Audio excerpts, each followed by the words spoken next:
اس کے بعد بولیں وہ نہیں دیکھ رہا, اس کا کوئی نمائندہ دیکھے, اور نمائندے آپ خود نہیں ہو سکتے کہ میں آپ ہی کا نمائندہ بن کے قبضہ کر رہا ہوں. جو بیچنے والا ہے وہ خریدار کا نمائندہ نہیں بن سکتا. بھائی آپ کسی اور کو نمائندہ بنا لو, وہ آپ کی طرف سے گائے دیکھ لے اور ڈن کر دے. آپ امریکہ میں ہو, آپ نہیں آ سکتے.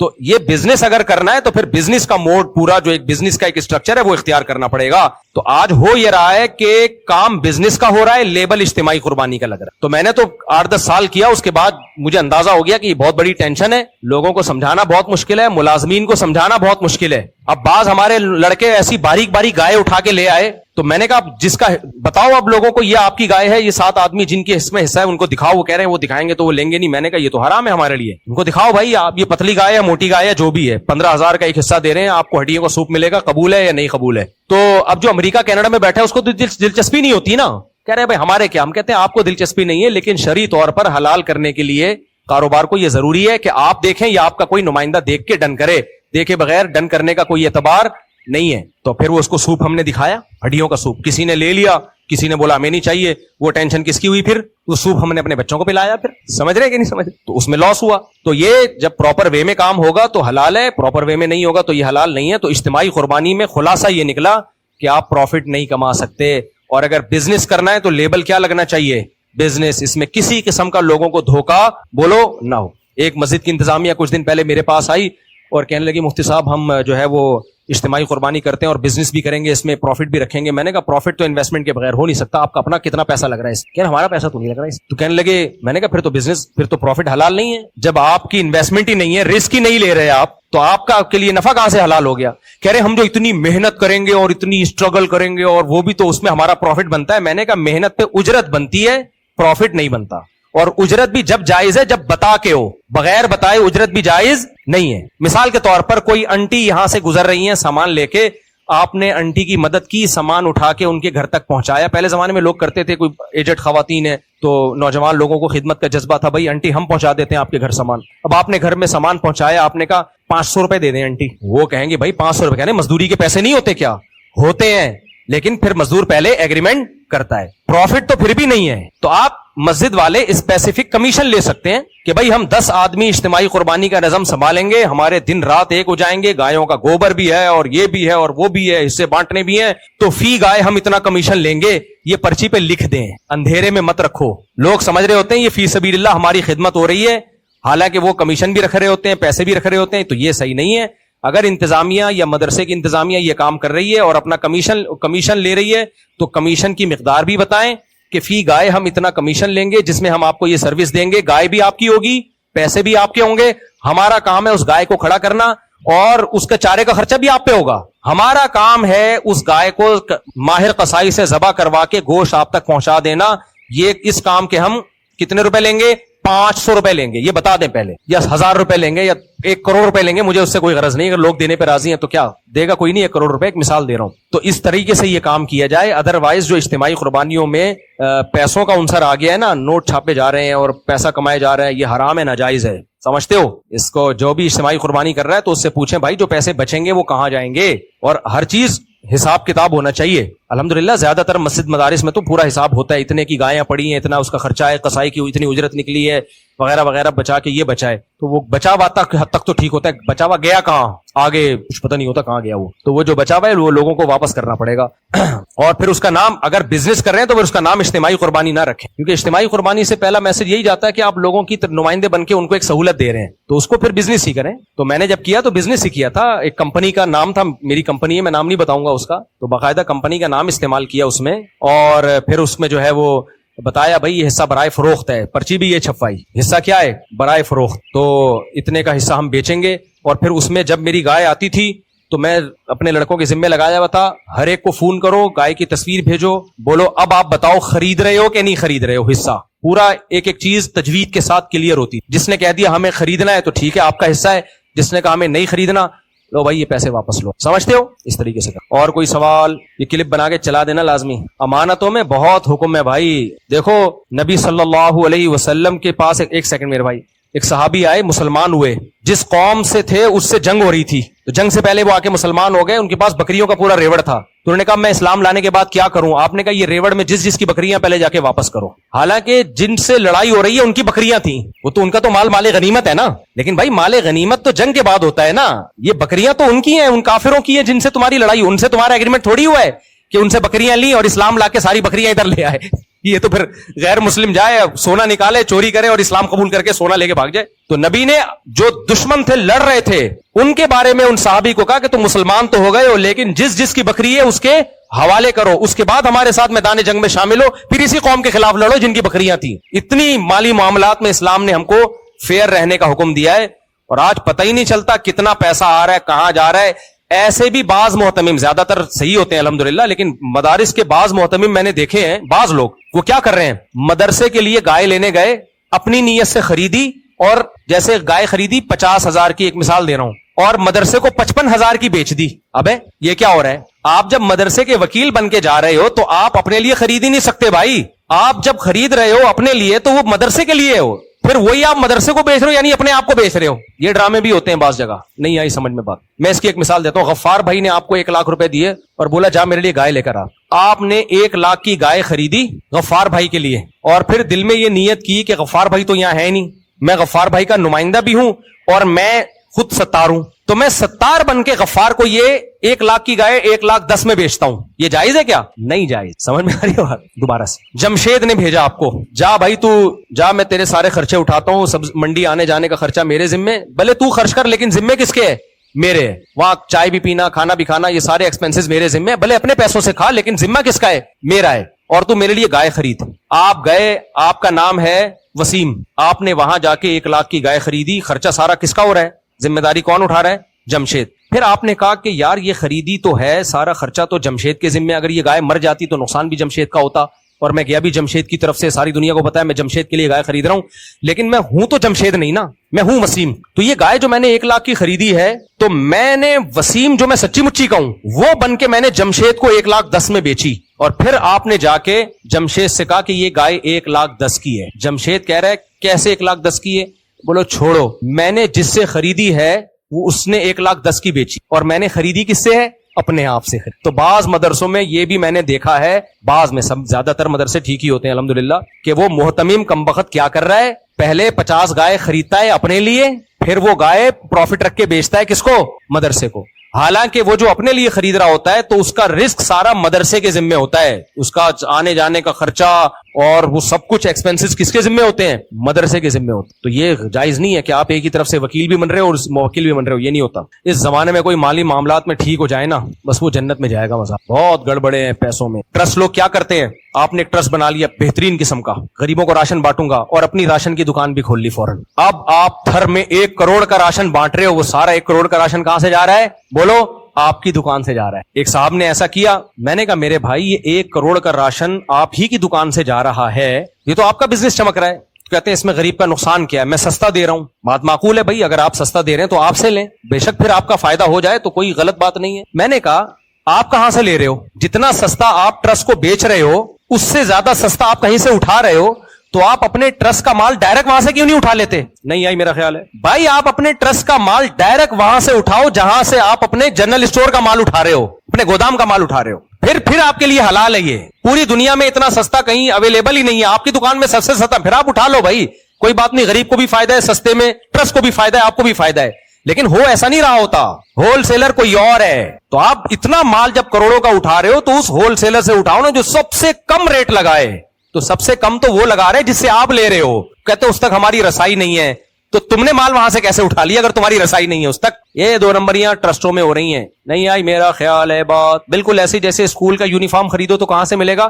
اسکول سے ہی ملے گا. یہ ایسا یونیفارم ہے, آج تک کوئی ٹیلر مارکیٹ میں ایسا پیدا ہوا ہی نہیں ہے کہ وہ یونیفارم کسی کا باپ بھی بنا سکے. یہ سب غلط طریقے ہیں پیسہ کمانے کے, یہ دھندے چل رہے ہیں. اللہ بچائے یار, انسان کا بچہ بننا, خدا کی قسم ہمارے حضرت فرماتے تھے سب کچھ ملے گا مارکیٹ میں, انسان نہیں ملے گا. انسان کا ملنا بہت مشکل ہے. اور یہ حضرت نے پتہ ہے کب کہا تھا؟ جب حضرت چاہتے تھے اپنا نائب کسی کو بناؤں. میرے شیخ مفتی رشید احمد صاحب پہ بہت ان پہ اشکالات ہو سکتے ہیں, ان کی رائے سے اختلاف ہو سکتے, ان کے تقوی پر آج تک کسی نے انگلی نہیں اٹھے. بہت پرہیزگار تھے, بہت پرہیزگار تھے. جنہوں نے ان کے ساتھ وقت گزارا ان کو پتا ہے کیسے اللہ والے تھے. وہ کہتے تھے میں کس کو اپنا نائب بناؤں کہ میرے بعد میری گدی وہ سنبھالے. 8-10 سال انہوں نے کوشش کی. فرمایا ایسا میں نے آزمایا نا, لیکن انسان نظر نہیں آتا. جو ان کا ایک معیار تھا. پھر بنایا حضرت مفتی عبد الرحیم صاحب کو. مفتی عبد الرحیم جو میرے شیخ ہیں, تبھی میں کہتا ہوں مفتی عبد الرحیم صاحب پہ جب اعتراضات کیا کرو نا, تو جو دور ہے وہ تو اعتراض کرے گا ان کے اوپر. کوئی بوٹ پالیشیا کہے گا, کوئی سرکاری ملا کہے گا, کوئی کیا کہے گا, کوئی کیا کہے گا. میں نے بھائی 30 سال گزارے ہیں ان کے ساتھ, میں آپ کے ان باتوں سے متاثر نہیں ہوں. پاکستان میں جو بھی مخلص ہوگا, جذبات سے ہٹ کر بات کرے گا, گراؤنڈ ریئلٹی کو سامنے رکھ کے بات کرے گا, لوگ اس کو ایجنٹ ہی کہیں گے. اور جو جذباتی باتیں کرے گا, الٹی باتیں کرے گا, لوگ اس کو مانیں گے یہ ہے کیا مخلص, یہ مخلص ہے. اور پھر ظلم یہ کہ لوگوں نے مفتی تقی صاحب اور مفتی عبد الرحیم صاحب کو 2 الگ الگ پارٹیاں بنا کے پیش کیا ہے, یہ بھی ظلم ہے. حضرت مفتی تقی صاحب سے آج بھی حضرت مفتی عبد الرحیم صاحب کی ملاقاتیں ہوتی ہیں. کسی کی رائے کا اختلاف کسی چیز میں اگر ہو جائے تو یہ تھوڑی کہ 2 الگ ٹریک ہیں. لوگ تصویریں بنا رہے ہوتے ہیں, بتاؤ تم ان کا ساتھ دو گے, ان کا ساتھ. بھائی دونوں ہمارے بزرگ ہیں, دونوں ہمارے بڑے ہیں. کسی چیز میں اگر رائے کا اختلاف ہو جائے کہ ہم یہ سمجھتے ہیں کہ ایک الگ وفاق ہونا چاہیے, وہ سمجھتے ہیں نہیں ہونا چاہیے, تو یہ اختلافات تو ہمیشہ سے رہے ہیں امت میں. پاکستان بننے میں نہیں علماء دیوبند کا اختلاف تھا. حسین احمد مدنی کہتے تھے نہیں بننا چاہیے, مولانا اشرف علی تھانوی کہتے تھے بنانا فرض ہے. تو کیا 2 الگ الگ راہیں تھیں؟ بھائی رائے کا اختلاف تھا, لیکن دونوں کیا ہیں, ہمارے بڑے ہیں. تو رائے کا اختلاف ایک الگ چیز ہوتی ہے کسی کی پالیسیوں پہ, لیکن یہ کہہ دینا کہ یہ فلاں کے ایجنٹ ہیں, یہ سرکاری پٹھو ہیں, یہ فوج کے وہ ہیں, یہ بہت غلط بات ہے. یہ آپ متاثر ہو گئے ان نعروں سے, ہم نہیں ہوتے متاثر. مفتی رشید احمد صاحب کہتے ہیں میں نے اتنا کسی کو آزمایا نہیں ہے جتنا مفتی عبد الرحیم کو میں نے آزمایا ہے. چیک کیا کہ ان میں دنیا کی محبت, شہرت کی محبت تو نہیں ہے. اس آزمانے کے بعد صرف خلافت نہیں دی, نیابت دی ہے کہ میرے بعد میری گدی کون سنبھالے گا. اور مفتی عبد الرحیم صاحب نہ مفتی رشید احمد صاحب کے بیٹے ہیں, نہ پوتے ہیں, نہ داماد ہیں, کچھ بھی نہیں ہے. میرٹ کی بیس پر, سمجھ رہے ہو, قوم بھی الگ الگ ہے. مفتی عبد الرحیم صاحب اردو اسپیکنگ ہے, یعنی انڈیا کے اردو میں شمار ہوتا ہے, اور مفتی رشید احمد صاحب پنجابی تھے. قوم بھی الگ, زبان بھی الگ. خالص میرٹ کی بیس پر مفتی عبد الرحیم صاحب کا سلیکشن کیا انہوں نے. تو کہاں سے کہاں بات چلے گی, ہم کیا کہہ رہے تھے. تو انسان کا تلاش کرنا بہت مشکل, معاملات میں کلیئر ہو اور ہر چیز میں کلیئر ہو. تو ایسے لوگ مارکیٹ میں کیا چل رہے ہیں, شارٹ چل رہے ہیں. تو اللہ ہمیں ان 60 لوگوں میں شامل کر لے. کیا ہول سیل سے جو چیز چل رہی ہو, تو ٹرسٹ میں یہ گڑبڑیں ہو رہی ہیں آج کل. تھر میں خوراک بانٹی جا رہی ہے اور اپنے جنرل اسٹور سے بانٹی جا رہی ہے. کروڑ پتی بن گئے تھوڑے دنوں میں. جیسے وہ تھا نا پرانے وزیر اعظم, پرانے سے پرانے اسٹیل مل, جو وہ ہوا نا کہ یہاں روڈ بنیں گے اور پلوں میں اتنی لوہا لگے گا, اتنی اسٹیل لگے گی, تو ملک کے لیے بڑا اچھا کام ہو رہا ہے. لیکن وہ اسٹیل جا کس کی فیکٹریوں سے رہا ہے, آپ کی فیکٹریوں سے جائے, وہ اوپن مارکیٹ سے نہیں ہے, وہ آپ کی دکان سے ہی جائے. یہ ایسے ہی ہے جیسے میں غریبوں کو روزہ افطار کرواؤں اور بولوں شربت کس کی دکان سے جائے گا, میری دکان سے. تو افطار کرانے میں تو فری میں نہیں پڑا, وہ اس افطار کی وجہ سے جو ہم نے کما لیا وہ اور اس کی جو پبلسٹی ہو گئی وہ الگ ہے. مارکیٹ میں کیا چل رہا ہے. تو آپ بزنس کرو 100 دفعہ کرو, لیکن اس پہ اجتماعی قربانی کا لیبل نہ لگاؤ. جیسے میں نے جب بزنس کیا تھا نا قربانی کا, تو میں نے بتا کے بزنس ہے بھائی, یہ بزنس ہے, اس میں اتنے کا حصہ آپ کو کتنے کا بھی پڑا, ہم اتنے کا بیچیں گے, جو پروفٹ ہوگا ہمارا ہے.